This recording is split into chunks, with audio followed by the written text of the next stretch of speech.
I think my biggest weakness as a jungler is that I'm emotional, and in practice when we scrim and when we talk and things are not going our way and we are losing, the whole team basically collapses, and instead of me being a leader that could, you know, cheer them up and be happy, I'm one of the players that would be kind of sad as well. So it's basically hard to lose scrims and still be happy boy, you know. So instead we have to win scrims to learn better.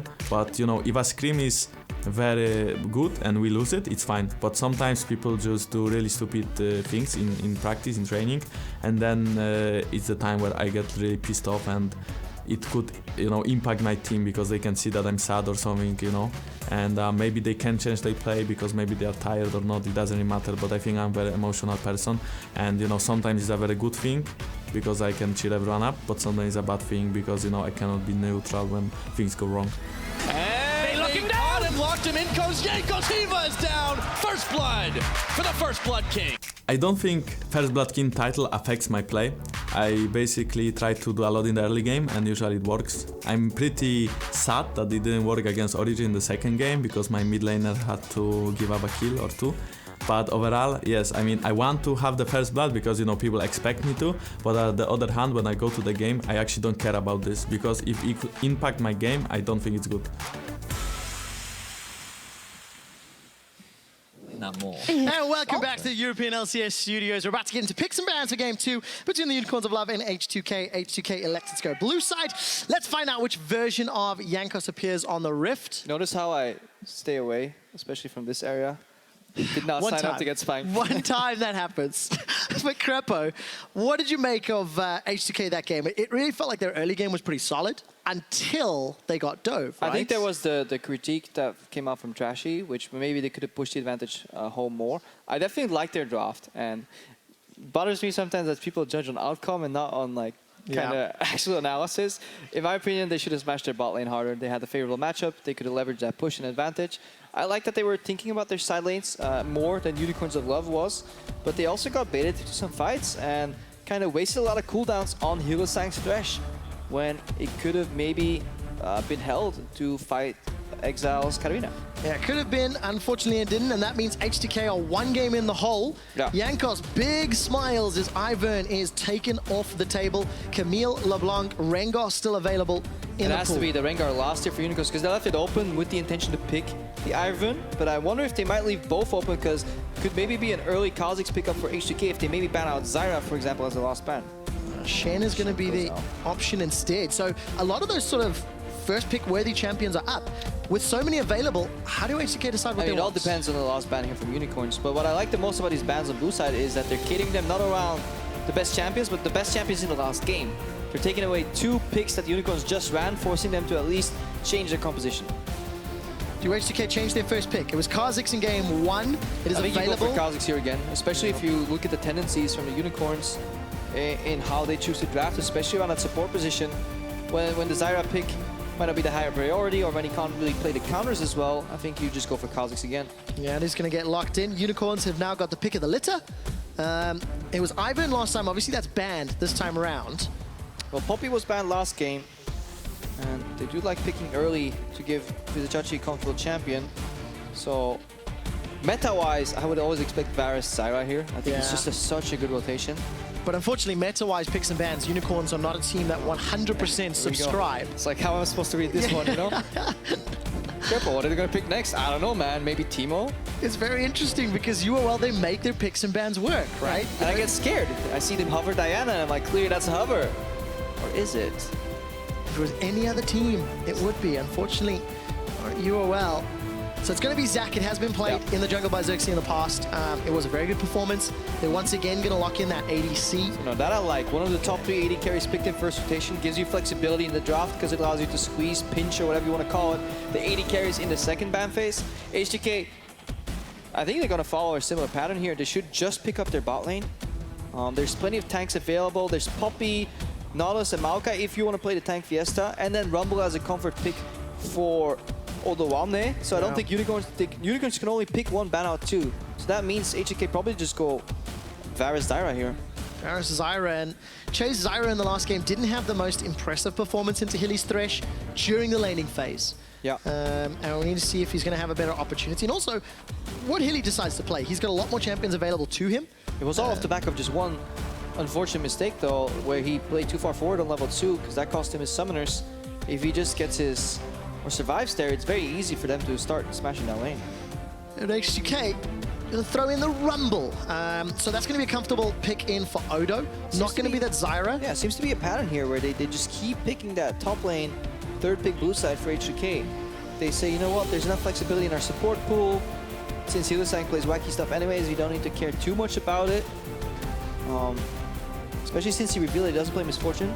Yeah. They can just pick it into the Zyra if H2K end up playing it, or if Unicorns end up playing it. Now, I'm a little surprised by the Jace there. Locked in. It has been banned a few times throughout the spring split, but not something that's been targeted towards UOL, not something they played, and it technically could go top or middle. Yeah, that's why I like the pick. Say you want to play it, under the assumption that you should like playing Jace here, it's a good flex, because it matches roll for roll, plus an additional roll, which makes it really hard for H2K to decide what they're gonna ban out here. If H2K go really heavy on mid lane bans, Unicorns have then the option to play the Jace mid lane and still get a good pick top lane, because they were never kind of banned out there. And otherwise, they just saw the top, which should be a skill matchup into the Rumble. Katarina banned away from H2K, so continuing this trend of target bans that worked in game number 1. Removing that option for Exile in the mid lane. And Unicorns, they've already grabbed Malzahar off the table. Do they consider banning the likes of Zyra? She is the strongest support right now. But yeah, question's answered. There we go, mid lane It's just so hard to get into the minds of the Unicorns. Yes. I feel like there's no pattern here.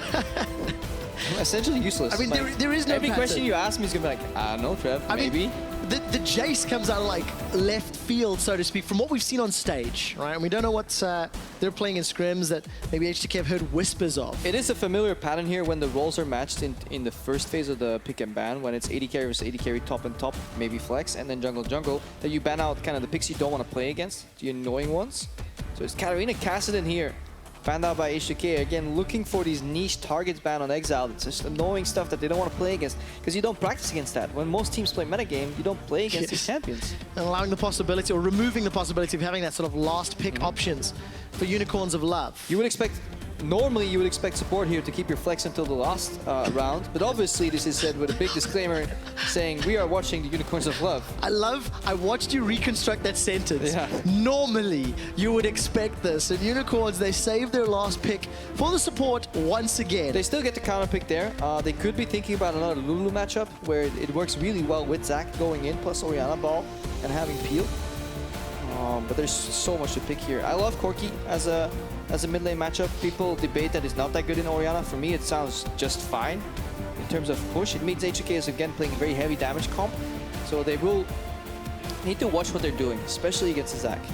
Yeah, no room for error if they ever get collapsed on. And that'll be even more exacerbated if Zyra's locked in. And this is a ban that is very often banned so often on blue side early or first picked in any rotation where you watch LCK and just casually it drops down to the bottom of the draft. Here. Last pick in phase 2 for H2K. It's like, what are we playing support? I guess Zyra, since it's open. Now, there is no room for error when I look at this H2K composition, even more so with Bard. Give me the Bard. Because it's actually really good versus a ton of these champions. They get punished super hard. Especially Varus. When Varus is channeling Piercing Arrow, he's actually at such a low mobility that he can't juke out a Bard ulti on a respectable range, 1 or 2 screens. Like, it's physically impossible for him to step out of it. It screams caution, because UOL, if they find a good Zac engage, if they lock someone down with Jhin, a good bot, like, there are so many tools for UOL to lock someone down. Now, that's when you imagine the fights. So that's what very often happens Season 2. People would always imagine their dream scenario in terms of fights, but they would never look at wave pressure and basically the enemy team putting you in a position where you can never kind of get that kind of Exodia moment where everybody's together, but you're forced to split up. And is that what H2K can do? Pushing, power in basically all of those lanes. Yeah, because when they're split, they can always make picks because they have damage combinations. Just disgusting damage. Rumble Kha'Zix, Corki Kha'Zix, Kha'Zix ganking bot lane. Anybody that's out of position will get one shot. But if H2K make any sense of failure, Zac will just bounce around. Then the Bard ulti is obviously fantastic. Yeah, I really like the word usage there, Crapper. Visualizing the team fights, but also visualizing the lane pressure and the skirmish power with the team compositions on your screen. That makes life a lot easier to do. Well, Unicorns remain undefeated. Today is the day of winners. Nobody has a loss to their name. And H2K might add one if they can't bounce back right now against the Unicorns of Love. And they have to. Definitely excited to see where this goes. I like this comp from the Unicorns. It has a clear purpose, has a clear goal. It still has the Unicorn flair around it, has some of these niche picks. And we can keep an eye on the lane as well as we load up. A little bit of a bounce there for Zach and Xerxes. And the Unicorns of Love, mid-game, like playmaking and team fight and skirmish is going to be very exciting, but let's see how they survive the early game. For the first like 10 to 12 minutes, H2K did relatively well. Unfortunately, Che had some mishaps, but there was pressure onto Exile mid. He was behind in CS. They had that lane swap. Unfortunately, they couldn't keep ahead of the curve. And this is another game on the junglers. Xerxes and Jankos have such a pivotal role in the early game. Look at how they could influence virtually any lane here. There is a case to be made for Jankos starting in the bottom lane or starting in the bottom jungle while pathing top and just putting pressure on that perma-pushing Rumble, allowing him to shut down or maybe dive Vizicachi level 3 or 4. Or maybe Jankos starts topside and really wants to fight the vision war to find the Zac to allow Varus and Zyra to push. Because the hardest part about this lane is you're so used to pushing, but then suddenly Zac could jump over the wall. Yes. Another jungler that you have to figure out, no, not figure out, you have to adjust your warding strategy. You have to adjust how you play around the enemy jungle. You can practically play against a Zac as if you would play against an Evelynn. Because wards in conventional brushes are useless, and you should get them deep into the enemy jungle. We'll see whether or not H2K play that vision game well enough, and just how many options are going to be available to Jankos. One of the strongest junglers, a lot of Thunderlords in this game, so damage for days to back it up. And ooh, staggered starts here. That's always interesting to see from a jungle point of view. Zac getting the leash, solo leash from Hylissang. So yeah, they don't want to get pushed too hard and get destroyed. This is going to put a lot of pressure on the Unicorns of Love bot lane. If you're already in a weaker pushing matchup and you leash, you will need to play much better than your opponent to at least go even. Ramna now getting punished for his leash. Look at the damage from Chachi. A lot of damage, of course. Jason. Oh, minions though. This is bad from Chachi. The last hit. From Chachi still trading. Goes back and forth. The shock blast is sidestepped. But look at the minion damage. The second he did that last single auto attack after his Q. Spells don't draw minion aggro, so he could have walked out there. But the last hit forced 6 minions to turn around and hit him. So that in a microcosm wasn't worth the trade. Chachi's got that corrupting potions, a touch of sustain on his side. But yeah, like you mentioned, when you add in that minion damage, it's so pivotal. Once again, Hilly and Samux are pushed away from the CS line within the first 3 minutes. And Jankos going for 3 camping to Scuttle. He has blue buff, he doesn't need red ASAP. He knows where Zac started. But immediate reaction from Exile, and it was called out. Because you saw Jankos move up for potential invade, but the second Exile disappeared, Febus said, okay, watch out, he's warding. So Jankos is going for creative pathing here, look at it. They're talking to each other. Jankos is aware that ward was in river. He's now waiting for the Zac to go for red buff. Xerxes going for a super greedy clear. Smite is up though. Jankos waits. Red buff is He technically got cheesed, Jankos here. I'll explain it later. Let's see what happens first. Okay, Brambleback is going to get Xerxes to go low. And Jankos knows he's in a bad spot because he actually knows the enemy jungle has flash. Is this just for a red steal now? Yeah, moving in for the challenge. 400. No, Xerxes got it. Xerxes wins the smite fight. Beautiful pull by Xerxes. So this is what you gotta do. Consistently put this red buff in that spot. You know, maybe 1 in 10 games, maybe 1 in 100 it matters. And the cheese in itself is that Zac actually did 4 camps before doing red. Usually you see a 3 camp clear. Hang on, Chachi. A lot of damage. Odo's overheating before the flame spitter is knocked away. Ooh, and this so low. This may actually affect Jankos emotionally because he probably expected Zac to do 3 camps into red, not 4 into red. That's why he was there so early. So essentially, first he wastes time, he sees Zac arrive late, then he knows by kind of guessing that Zac's smite is actually up. So this beautiful invade turns into a 50-50. Then the red buff gets dragged around the corner and he has to go for where he shows his hand first. And he ends up missing. Is overheating. Flash is available to the skies, used by Chachi. Xerxes not going to get the stretching strike down, but Flash is traded. Actually, both top laners use that. Yeah, both flashed aggressively right there. We need to see how Jankos bounces back from this one. So he's a camp down, immediately continuing his jungle. We'll see how much it impacts him, if at all. Xerxes already showing his face for that first gank. We caught a quick glimpse of Fairby and Exile trading farm, as is to be expected. Fairby's got an advantage. And I want to take another look at Nuclear and Shay. They've pushed very heavily in Crepo. Nuclear plus 10 CS for now, but there's a big wave for Samux and Hilly to farm under the tower. And they're not at the breaking point of the matchup yet. They just need to keep this up. If they can keep Zac in topside jungle, they're happy. When the Bard runs out of potions, and mostly out of mana, that's when this exact thing is going to keep happening. And right now it's fine, because they have pots and they have the relics, so they can put it on a clinic and literally heal this guy up. But eventually the sustain breaks, and that's when the CS will get bigger and bigger in the advantage of H2K. Yeah, but the risk of being that far up surely opens them up to a gank from behind for Xerxes. And that's kind of the problem right there. All right, let's see how on the ball Nuclear and Shay can be to avoid that, and also how aggressive they decide to play, because it kind of feels like H2K's lanes want to be pushing or really want to be in UOL's face, which means technically Xerxes may have safer options. Oh, so they pushed the wave, but they're not guiding it in. Hylissang is actually catching that wave into a freeze in the bot lane. You can tell from your minimap. So there's a bit of a greedy laning mistake from Nuclear and Shay.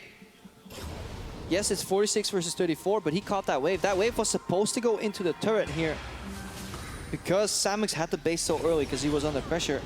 And again, it's these little things. Now Samux gets to deny 4 to 5 CS on that freeze while picking up additional 4 to 5 CS that would have been lost, and have the position of the wave in his favor, not pushed out. That's a big swing and just a single, kind of mistake. Good decision-making from Hilly to catch that. Because now the wave's parked right here, right? And Samux, when they arrive, he can walk back under his turn. He's like, okay, guys, I'm safe. Otherwise, if the natural laning behavior would have happened, Samux would have to extend and probably get died to flashes. And now Hylissang, because he knows his AD carry is firing under turret relatively safely, he's going for a creative roam to the top lane. Yeah, very creative indeed. And Hylissang, Jankos knows. We were actually looking at Hylissang's time spent around his ADC during week 1. And there's no conclusive lockdown answer, but it's interesting to see Hylissang's back timing and his roaming around the map, trying to respond where pressure could be. He goes for creative plays that have a high cost of failure, for sure. But again, it's all due to the positioning of the wave. Look where Samux is right now on the map. He would have been all the way in his lane again. So now he's farming suboptimally, but CS gap is only 8, where there used to be slightly larger and could have been even more. A lot of damage onto Exile. Feberman's winning out with that sheen. He has to go back soon though. Samux has to be suffering in the bot lane, or should be punished harder. All right, 5 CS difference for now. No minions to farm up. I mean, Samux seems to be doing perfectly fine. This guy, CS is better when he's 1v2. That's the secret. Whips off the chains. There we go.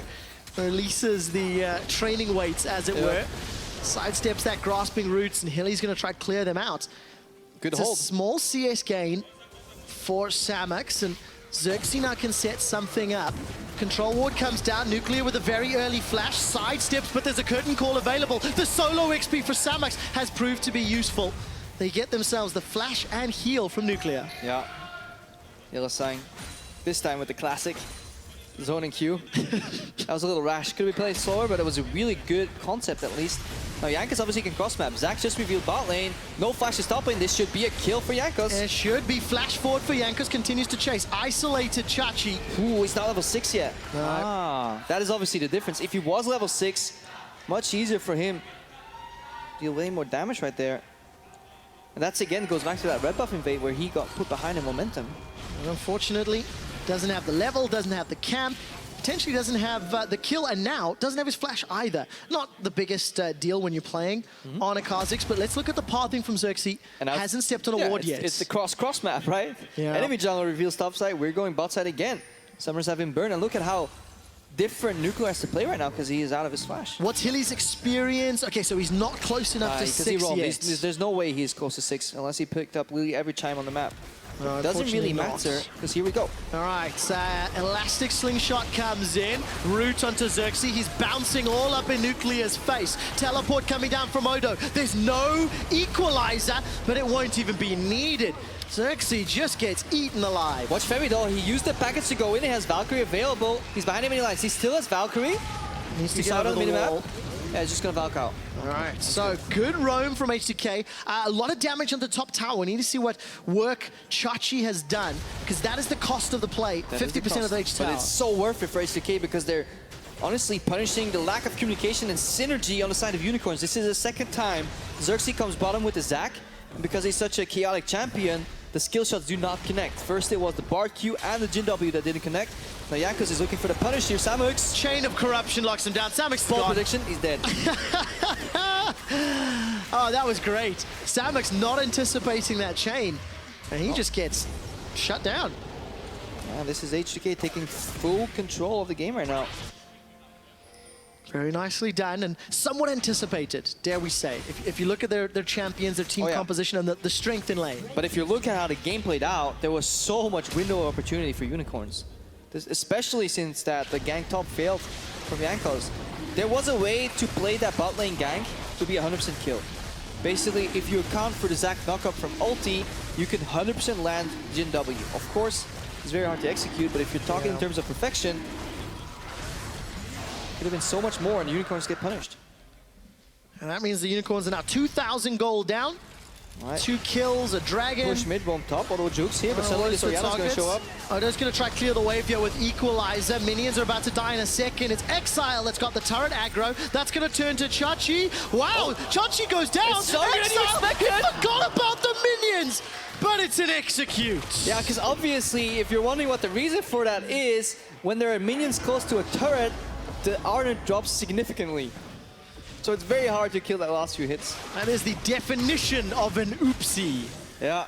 I mean, also an oopsie from Odoamne. I know I'm like criticizing every little thing here, but if you have Flash the Orianna ulti. That would have made him survive. Luckily, he goes for a 1-for-1 on the back end. Yeah, ends up at least getting himself a kill. This time, Cosmic Binding. This connects onto Jankos and Febby. There's Samux and Xerxes coming up from the side. Jankos, he gets chunked down but not killed. Xerxes was exhausted. Decent from Febiven. Now Febiven forced to flash. Shay's trying to turn it back around, but that was so close. Ah, such a close exchange here. H2K coming away with slivers of health here. And the wave's in a good spot. They're looking to dive again here. There is Tempered Fate, so you can ulti either the turret or turret and a champion and set up for a beautiful dive here. Look at Hillside. Tempered Fate, Tempered Fate. Who's the target? Shay's going to be the target. Not the greatest just yet. Very good timing on the follow-up. Now Chachi's caught under tower, piercing arrow, plus the tower shot. Super well. Nuclear combos. Played by Nuclear. Wow. Beautiful, because he uses his support as a bait. He's graduated from AD carry school. He's mastered yeah, he's gone. We gotta let him go. So good start to this game for H2K. They're still up in kills and gold and pressure, and even responding to the UOL ganks. Yeah, definitely. More action-packed early game for sure with this draft. The team compositions kind of screams it. It's so hard to cast with Odoamne next to me, man. I'm thinking about what's next, and suddenly hear like this like super thick accent. This tower is really low. Very passionate, animated players on the side of H2K. I'm trying to look at Odo on the player cam. Yeah. And not yelling just yet, but it won't be too long. All right, break down the mechanics here for me, Crepo. I mean, they're trying to kill Jankos. Okay, right. They're flashing on him. He has more health than he had took damage, therefore he's still alive. That's the mechanics. And for the rest, yeah, it's basically everybody throwing their skill shots. Shade taking it here in case it wasn't an extended boost. The more interesting part happens now. So you could go for a turret, go for Nuclear, but they actually go for a pick on to support Shay, but then there's a beautiful chain of corruption here that spreads to Vizichachi and then the arrow. I mean, this is super well played. What a punish from Nuclear. What did you think of the Tempered Fate? You know, looking for Shay. We'll answer that question in a moment. Stranglethorns comes down. That's going to knock Chachi up in the air. Despite that Hex Drinker. Oh, still not dead yet. A little bit sloppy on the back end. Flame Spitter takes him down, and Odo rightfully gets a kill. Yeah, really good roam here from Shay. Definitely impacting the map a lot more. Using the fact that they took that tower down early in that bot lane. He's now been freed up. Odoamne being snowballed, helped by his teammates. This is what H2K usually like to do. If they can get Odoamne head on Rumble, I mean, just go back to Summer Split. Yes. He has some standout performances on that champion as well. A really good, reliable player for H2K. And Jankos now starting to be a bit more impactful, showing, you know, his movements around the map, despite actually being in a deficit. And Samux right now, he would love to be able to hit that turret in the bot lane, push one more wave, but he's constantly being called back to kind of help with this pressure. And then H2K, they push it in, they base, and then they're going back to a different lane. Somebody will have to kind of push out bottom lane eventually for them. But they're playing the entire map right now, just moving around the pieces until they make UOL, Unicorns of Love, forget to check every single dot on the minimap, and then they get a kill.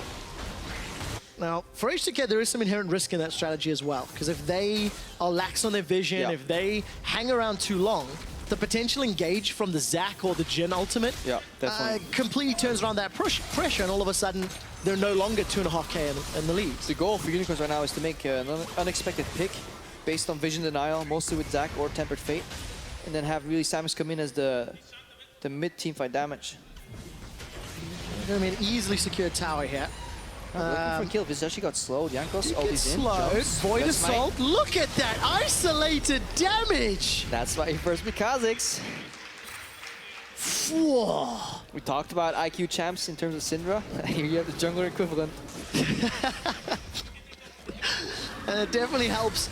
Should I talk you through the mechanics of that one? No. Even I understood that one. Jankos gets jumped on, locked up by the Cosmic Binding, and it's Samux that secures the kill. Does he get the red buff by proxy as well? Yes, he does. Poor Jankos. Gifted. Jankos just wanted that red buff from like the first of the game. It's not about the death, it's about the message. It's like when I want to invade you and I'm actually trying, I will get the buff. Yeah. Might die in the process. Doesn't matter.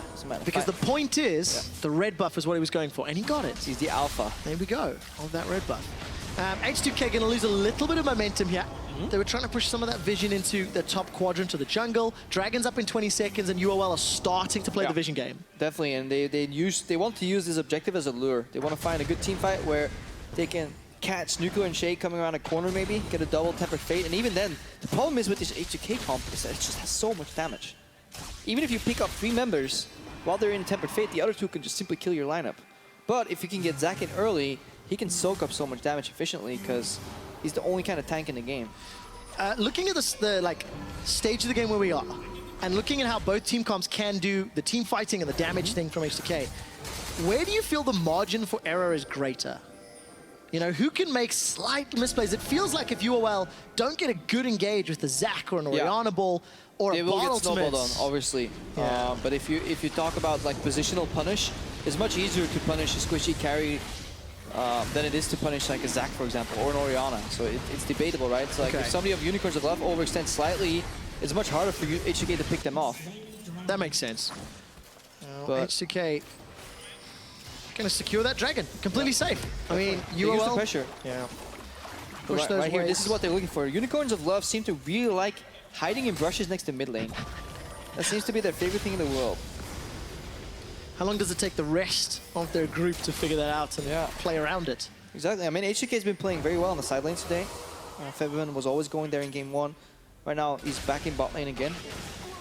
So that's something we should definitely see from him. He was locked off in mid lane so often in Fnatic, just farming under his turret. It's much better use for him.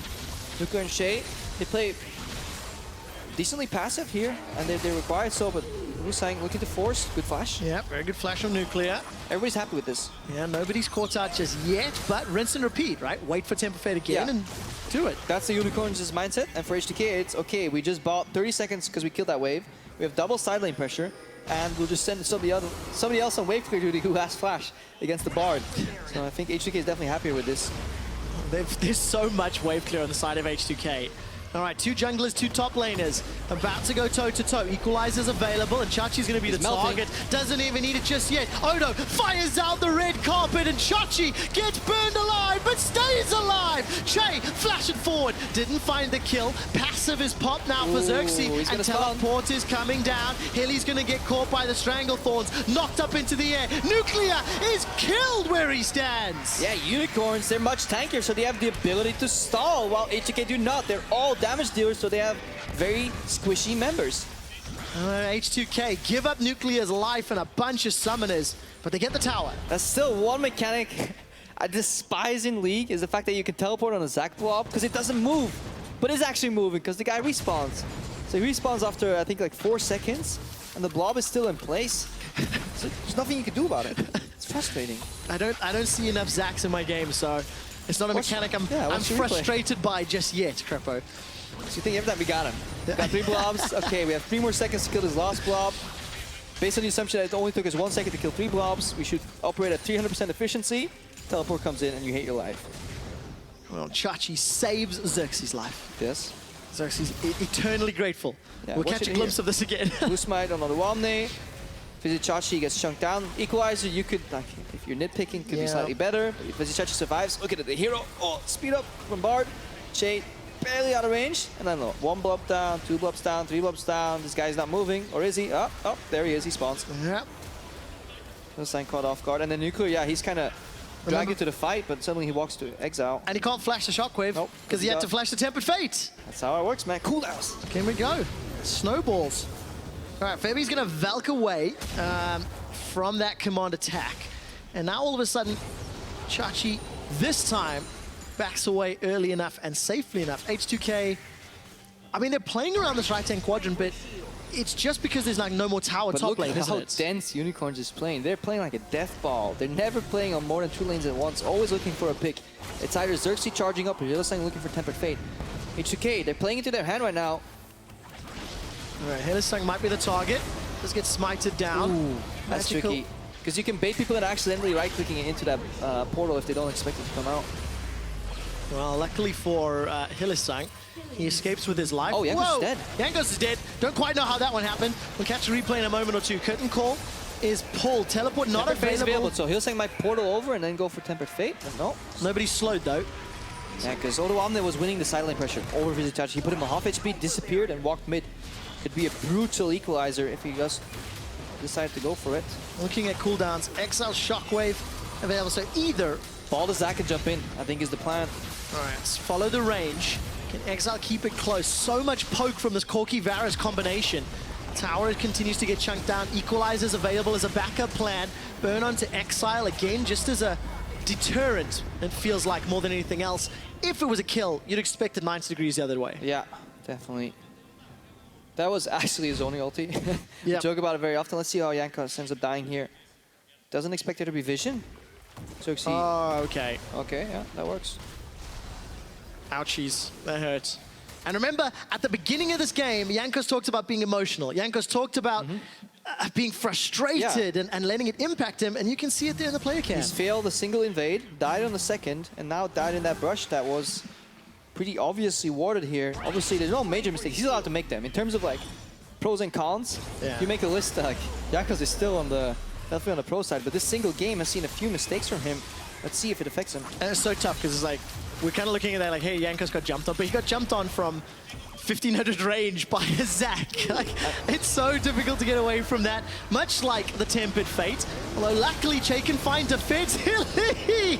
Oh, goodbye.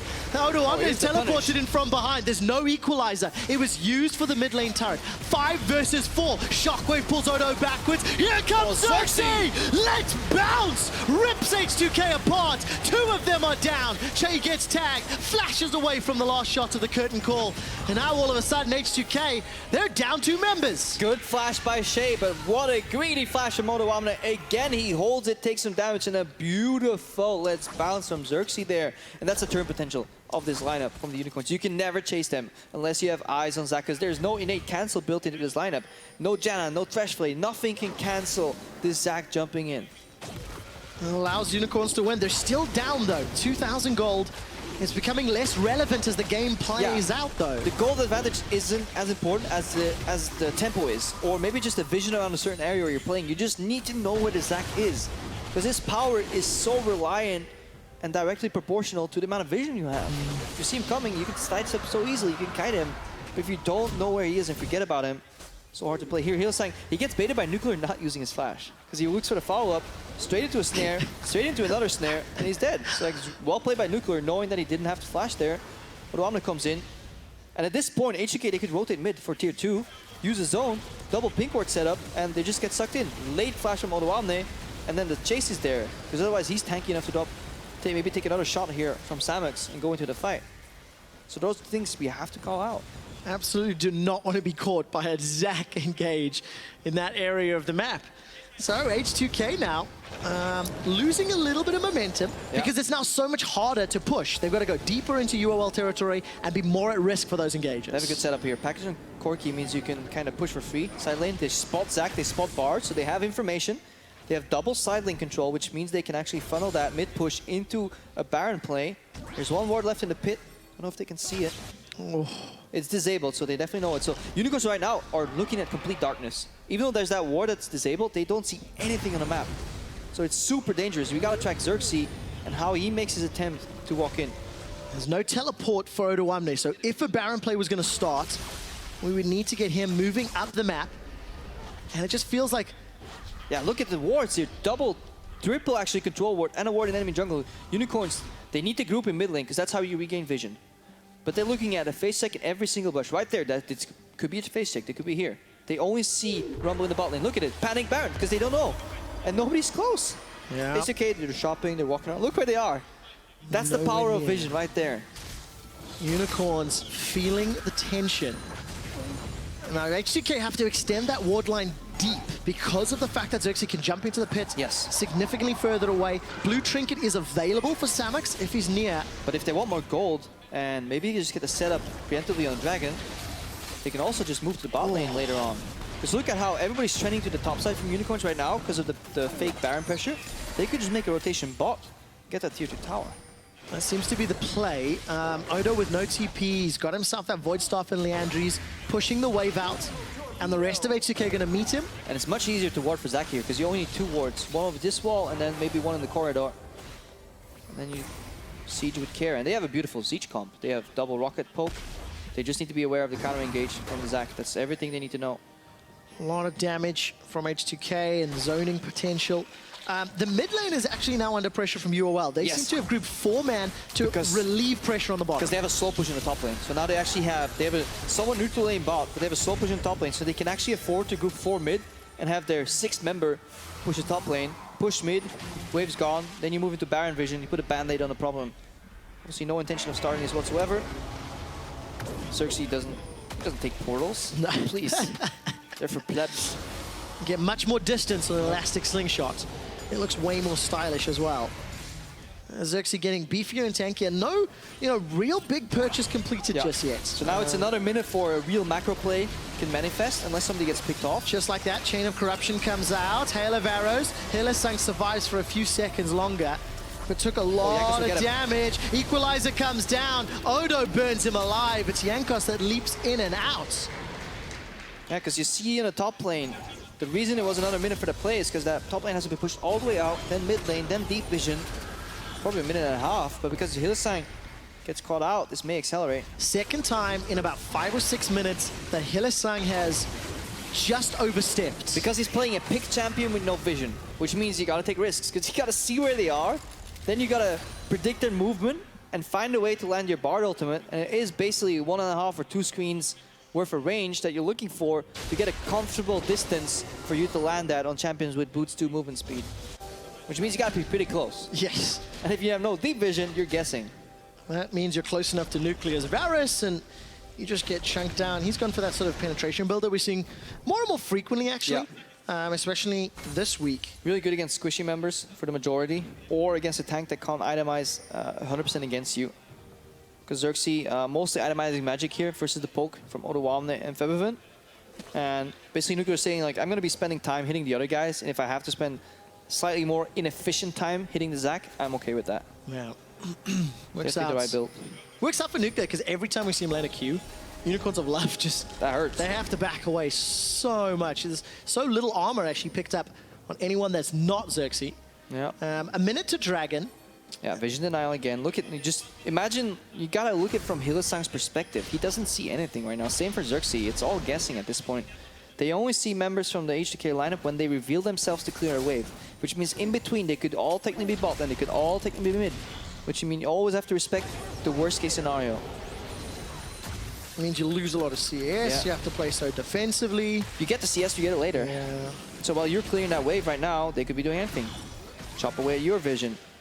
So how do Unicorns break this? Obviously, we know walk forward as a group, you walk bundle forward, up. You walk forward, or you hide in a little bush that's not warded, and then you just pull the trigger. I mean, 3 blue trinkets on the side of UOL. That already signals what's happening in the game. Here, this is a good spot from Xerxes to technically go on Shay here. Oh, Shay flashes very early. I like it. Good play by Xerxes. Good flash by Shay. Both sides react accordingly. The Odoamne now gets engaged down, loses his ultimate. So this is a moment of aggression. Because when H2K gets a bit too comfortable moving around, being given this freedom, That's when the unicorns on the left kind of need to bite. 70-second window. Where Odo will not be able to use the equalizer. Infernal has started. UOL, they peel for Baron. Yeah, but I think they're going to use this for a bait. I don't think they should start it. I don't think they'll be in time. Well, they're going to start it, Crepo, and all of a sudden, Unicorns, they're putting themselves in a risky position. There's no equalizer for at least another 45 seconds. If Xerxes channels his knockup, he might get knocked up by Baron. That's the problem here. Stranglethorns goes up, Chain of Corruption misses. Nuclear not going to get caught out yet. Big chunk of damage onto Hilly, and Unicorns, that's another kill. Nuclear flashed for it. All of a sudden, Chachi's in trouble. He flashes defensively. Yeah, and that's the risk of starting that Baron so early. You had complete vision denial. H2K had the face sick, no blue trinket available. But instead, they start the Baron and they actually give up the higher ground because it's so hard for Zach to also tank the Baron while looking for the counter engage because you can't channel your jump at all times. Is that a panic play? Just to try and rush the Baron as opposed to keeping cool and calm and waiting for H2K to come to you? I think it's a play that teams very often make where they say, you know what, start Baron and turn maybe or peel. But I think when you're in a deficit and you have a comp that is so conditional like the Unicorns of lineup composition right now, I think you just got to go for the bait. All right, we do have a brief pause. Tension in the game continues to build, but I think it's building more for Unicorns than H2K. H2K is so comfortable right now. They're looking at a 6,000 gold lead, Trev. 5 towers to 1, 3 dragons to 1. Of which 2 are Infernal. And in comparison to game 1, which felt very, maybe sort of even in terms of control, this time around H2K are dictating when and where Unicorns can move and react. Yeah, definitely. They have the pushing lanes, mostly mid and bot, and then Odoamne eventually as well. So, and combined with the fact that Unicorns, they're essentially playing a game on 2 lanes right now. Let's talk a little bit about the duo lanes impact this time around. Nuclear and Che, you know, had a slightly stronger early game. There was some more focus maybe from H2K in the bottom lane. To be fair, they were ganked as well. No, they're playing much better. Like, I got like so much hate for calling them out when they were playing bad, but I'm like, they were playing bad. If you get hooked level 2 as Zyra, like you're misplaying your matchup. If you die with flash up, you're misplaying your champion. But right now, they're playing much better. Dude's flashing ultis. I'm like, I'm loving it. And he's sniping people, kids left and right. And for Hylissang, the 3 deaths that he has accrued has been in the last 10 minutes, and they've been from that, you know, catch in the mid lane at a tower, catch in the river, and now under the Baron. Are those forgivable mistakes within the context of the game? You know, not having vision, not playing. I mean, we're nitpicking again. Like, let's remember that we also there's tons of things these guys are doing right. Yeah. But since you're casting with me, because I love nitpicking. To be fair, I'm also asking you, what are they doing wrong? You shouldn't die in a burst next to mid as a bard, because you need to look at like what could he have done there, and what could he have gained, and it's basically like a cost opportunity analysis that you're running. You know, what's the benefit of the expected outcome if it goes well? What's the cost of failure here? And what's the risk rate? If it's a low risk rate, yeah, you can maybe go for a play with not the biggest payoff if the cost is really high. The problem is, it was a very risky play for one. Yeah. The cost wasn't that high because there was no really high expected outcome of it working out. And the cost of failure was really big. Therefore, dying in the brush next to mid lane is just not worth it. That's sort of like cost-risk analysis and making decisions on where you want to go. Just a quick update for you guys. Obviously, Hylissang has left the stage just feeling a little bit unwell. If we do hear anything more, I will let you know. But let's go back to the sort of cost-risk analysis, because H2K seem to be doing that a lot, both game 1 and game 2. Yeah. Playing fairly safe, playing for the late game, and I mean, every single aspect of League is basically exactly that. People always ask, like, when do I roam? For example, it's like, okay, let's look at it. What is your expected behavior? You go back to lane and you get your AD carry even CS, right? Okay, so that is your normal case. So you could go top and roam, and you could punish enemy top lane in a swinging matchup. Okay, if that works, really good outcome. Now, what is the cost of that play? The cost is that your AD carry has to farm. But if you do a roam like Hylissang did this game, and you leave your AD carry with a frozen wave or kind of a parked wave in front of his turret, he can't really get dove 2v1, and you know where the enemy jungler is. That means the cost isn't really that high when your AD carry plays properly. Maybe he drops 2 CS out of 6. Yeah. So you have a low cost play with a high benefit roam if you do it, and then you look at the risk of failure. How likely is it to get 1v2'd in the top lane? Pretty low? Well, then go for it. And that's what Hylissang did right there. And that's something I want to keep my eye on Hylissang, because we sort of noticed that trend last week a little bit. And didn't have conclusive evidence as to what the decision-making was. We see it again this time, but intelligent decision-making, right? Yeah. Samus could farm safely. So I want to track how Hilly maybe defines himself especially in the early stages of the game with those back timing. Yeah, he definitely thinks out of the box. Yeah. So, well, if it would be that great of a play, everybody would be making it. Yeah. But it's a very situational play, and I think it was definitely props to Samex for surviving on that. But it seems like the Unicorns are willing to take both risks in pick and ban, and in terms of what is considered expected gameplay. And so far this season, they've been paying off. I quite like that. It's like creative thinking, right? Yeah. You know, there are inherent risks in any decision that you make in the game. And Unicorns have got some creative picks and bans. They've got some creative decision-making from Hilly. And I am hearing that we will be jumping back into the game in just a moment. So let me quickly summarize. We're 30 minutes in. H2K have just thwarted a Baron attempt by the Unicorns of Love. Picked up a kill onto Hilly's side. And I've been playing the side lanes of the pressure game very, very well. Yeah, the game has basically evolved to the point where all the focus will be on this Baron buff, but there's a few caveats right now. Usually, if you're playing, you have a tank that can soak up a lot of damage from the Baron. And you can have a very fast Baron. But the problem is, they also playing against a really good counter-engage composition, especially from the purple side. Yeah. All of the Baron steals so far have come from that side, for good reason. And that's going to get easier with a Zac Orianna combo. Oh, Empire! Like, you can either make the Baron invulnerable and kill 2 people in the backline. You can Tempered Fate the guy that has to smite, leave Baron up. There's so many options here. You could do a drive-by with Zac. You could steal that Baron buff while not ever landing in the pit. I can't wait to see that on a competitive stage. Nobody would ever do that. I've seen the Baron plays. Che's in trouble. He's already gone down. Unfortunately, didn't get the Strangle Thorns up, though. They've traded 1-for-1. It's support for top. Shockwave is decent, but that's the shutdown. Jankos got the double, looking for the cripple, and the Quadra forced to run away. Not gonna be enough, and the Blobular Zac is down. Yeah, instant punish here from H2K. They funnel it all onto the support on the side of Unicorns, but it completely unlocks Jankos. He would have hopped one more time if it wasn't for that nasty Zac passive. Didn't get the reset. Had to think twice right there, but what a beautiful punish. With 30 seconds on the death timer, H2K are playing this aggro. They're trading the Nexus turret damage. There's a minion line, conga lining its way up. Minions are now in the base. Nexus turrets are down, and H2K with the counter engage, even the series 1-1. That was fierce. Out of pause, instant fight, game over.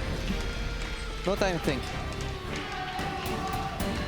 One-shot knockout is what that felt like. And that has to feel bad, because it was Unicorns that started that fight. I mean, they were looking, because they were looking ahead in time and say, okay, what's going to happen? We lose all our vision in the red side jungle. They're going to take Baron, the game's over. I'd rather see a team go down this way than stall, and pray that they mess up Baron. It's one of those 5% moments, right? They win the fight, they stall the game, maybe get Baron. No, if they win this fight, they're back in the game, but I like that they went for it. Oh, sucks for them that H2K was ready. It does. It doesn't suck for us, though, because we're going to game 3, Crepo. 2 games down, and our match of the week is tied. Time to make like Zac and bounce over to the analyst desk. Thank you so much. Quick shot. Yeah, let's take a look at this. Zac was very important, Trashy, and you made an interesting comment during the game. You said, it's not that Ivern is so strong, it's the fact that if you take it away, this is his second option, together with the likes of Rumble, which then also is picked away. And that is why Xerxes is maybe not as versed in the pick and ban or in what he wants to play at.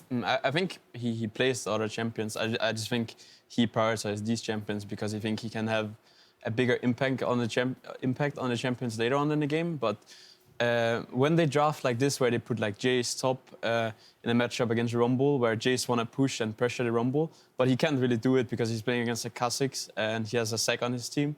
So I know if I would pick Zac here, and then one would be like, I can't play the game, I don't know what to do. So I think they have to pick differently if they want to make Zac work. All right, and then Vedius, you wanted to take a look at the early game, because that was quite interesting, though. Jankos thought he had the mind game, but Xerxes had the mind game in the red buff. Well, it was very much just a matter of... we wanted to highlight the early jungle pathing because we talked about it a lot, not only in game, but also here on the analyst desk. And we just wanted to illustrate the path that Jankos took, because he started in the top side of his jungle, and he wanted to try and punish the Zac in the early game. So I'm just going to let Trashy talk about it, seeing as he is the experienced jungler here. So the information he has is that Bard is leashing for Sec bot, so this is smart play because there's not really a lot of risk because he can't die to the Sec. So basically he want to deny the red buff because then Rumble can keep pushing top and Sec can't really impact the top side. So it was a good idea, but the execution wasn't really there because he didn't get the red, obviously. So the play was actually good for Saxe in the end of it, but it didn't really matter too much because I think they just had a bad draft. And in all honesty, the thing about this misplay, it could have been a lot worse for Kha'Zix because typically he wants to be sending it, like, he lost a potential dive opportunity in the top lane. Like, his early ganking path was also kind of affected because he was now behind in levels. But fortunately, we had the advantage that Zac kind of sucks in terms of early ganking. And this was something that Trashy felt very passionate about. And one of the things that we highlighted during the early stages of this game. One of the things I want to highlight as well with this is that he can't really get punished by Sec by doing this play because Sec can't really invade on the other side and take some of the camps away. So that is why I think Sec is kind of a very risky pick, especially in this case, because usually against Elise or Lee Sin, he could get punished by doing this, but he doesn't. And then we can just see like now the Sec ganks, he doesn't really have much damage. They can't really follow up because he's doing it on their bottom side where they're weaker in the first place. So overall, I just think that they have to bring something else to the table. Yeah, and then the only wild card was there is if Unicorns of Love get a perfect team fight, they can turn it around. But even with that, it seemed very hard for them to cheese kills. I mean, yeah, we saw it at the very end where even they tried to go for a team fight and it didn't work out. But there was promising hope for them early on. And this is a play where you actually see Hylissang, he moves up towards the turret, and he actually ends up getting picked off. And you think at this point, like, okay, Unicorns of Love, they're just kind of solidifying their already behind early game. Yeah. But actually, this is actually very promising from the side of Unicorns because they're able to force H2K into a choke point. They get a really good team fight, and they get a couple kills on the board. And you're thinking, well, this is kind of what Unicorns want. If they can see more opportunities to force these fights, if they can get more full-on 5 versus 5s, then maybe they can find an avenue back into the game. But to be honest, this is more just H2K not doing the correct thing because you have to respect that the Sec pick is made for that you can pressure mid because you have so many different angles to jump from where you have to respect it. And if you chase into a Sec where you can get like these 3-man knockups, then obviously the champion looks good, but they should just play more on side lanes and play like that, and then it should have been a lot easier for them to close out the game. And it's interesting that he mentions that because something that Trashy has been talking a lot about on the analyst desk is the fact that in both games, both teams that had greater side lane pressure actually didn't take advantage of it. And I feel like this is something that we're seeing throughout this series. And I mean, do you think there's any particular reason as to why this is happening? I think for H2K, maybe they're just afraid that if they give up too much pressure in mid, then they will find openings to actually get these picks with Sec and Bard and stuff. So they were actually rotating a lot through mid to try to like counter this. But in reality, I think they could have just played a lot more on side because the Jace was behind. They had no answer for, like, let's say Corki goes on side, then they could pressure completely with the side waves and rotate into mid that way around. So they were playing a bit inefficient, but it didn't matter because they could just win fights regardless. And Hylissang had a great performance in game 1. He ended up dying a lot here. Nuclear and Che actually did pretty well. We saw some snipes also out of Nuclear. So with that, a strong game, 1 from the Unicorns of Love with an Ivern and a Katarina in there. A very strong game from H2K in game 2. Who are you going to call it for ultimately? I still stand by my prediction 2-1 for H2K simply because I think H2K have figured out how to outdraft Unicorns of Love now, and they should be able to continue. 2 times red and Unicorns of Love are on blue side the next game. Maybe I should have given you that info beforehand. Maybe. I think that's a smart choice because honestly, they should look to. The great thing about the blue side is that the red side is kind of forced to do these bans, like we see Rengar, Camille, and LeBlanc, and that kind of opens up for Saxe to get maybe a good pick. Like maybe he will pick the Kha'Zix, or maybe they can't ban out the Ivern. So we will see. I think they have better chance on blue side for sure. So I'm excited to see who's gonna win. I called H2K from the start, so you're gonna stick with that. I have to stick with that, right? So. All right, 2 times H2K here. We are going to recall, but after the break, we'll be back in lane and find out who will take it, H2K or the Unicorns of Love. Don't go anywhere.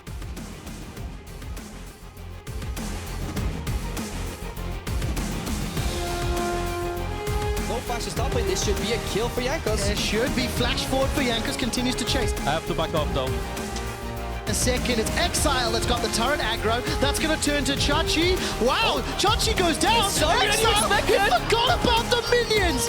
Even I understood that one. Jankos gets jumped Gets the on, red buff. locked up by the Cosmic Binding. But you can push me. I can't attack no ult, you can push me there. But here comes Xerxes! Let's bounce! Rips H2K apart. 2 of them are down. Can trade lives for the lights, we will win in the end. Top Shockwave is decent, but that's the shutdown. Jankos got the double, looking for the cripple and the quadra. I killed that one already. Oh, fuck. We can defend that minions. What do you mean?